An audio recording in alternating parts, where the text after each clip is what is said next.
You know, it's an interesting thing, making a lifelong dream come true. For as long as I can remember, I've wanted to live in another country.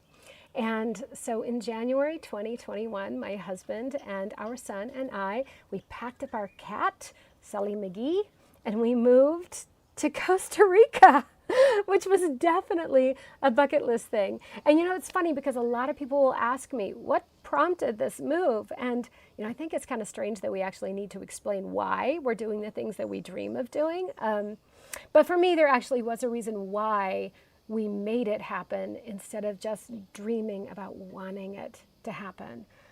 In 2018, in December of 2018, my younger brother was in a very, very serious car accident and almost lost his life. And my family spent all of 2019 with him, moving from one trauma center to the next, from one brain injury rehabilitation hospital to the next. And while being the miracle that he is, and he has done remarkably well for himself, he is my constant reminder of how fragile life is. And then on February 29th, 2020, my father passed away, and a week later, COVID hit.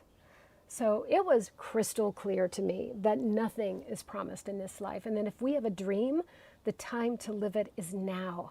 The whole bucket list thing for me isn't just this, you know, feel-good fantasy thing. It's something I'm very, very conscious about making real every single day.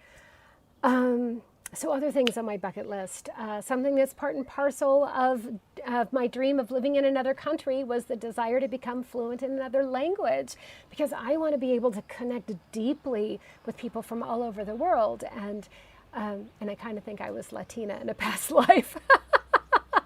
And now, of course, living in Costa Rica, there's a lot more urgency to make my dream of learning Spanish come true.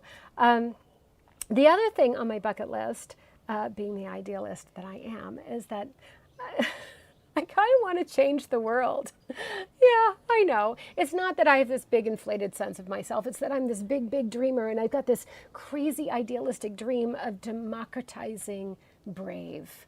Because I want people to realize that brave is not something reserved for a privileged few, that we all have the ability to lead and make a positive impact. And you know, so often, you know, we look at our bucket list as it has to be something separate or different from the work that we do. But isn't it just the perfect intersection in life when they actually get to come together? I mean, because for me, it kind of blows my mind. I actually can't think of anything more exciting than everyone in the world realizing how brave they really are and recognizing the impact that they can have, because the ripple effect. Okay, yeah. I told you I'm an idealist, right? Okay, other things on my bucket list. I want to travel. I want to know as much of the world as I can. I want to walk the Camino de Santiago. So those are the things on my bucket list. But I have to say that for me, it's a lot less about ticking things off a list and a lot more about becoming the person I'm capable of becoming in the process, because I don't want to have any regrets. And I think in order to not have regrets, you got to get brave. I hope that in sharing my bucket list, I give you permission to dream a little bigger, to show you that crazy lifelong dreams like moving to another country are indeed attainable, and to remind you not to wait. Please, please don't let your bucket list be a someday out there thing. Make it a today thing. What action are you going to take now, today, to make your dreams come true?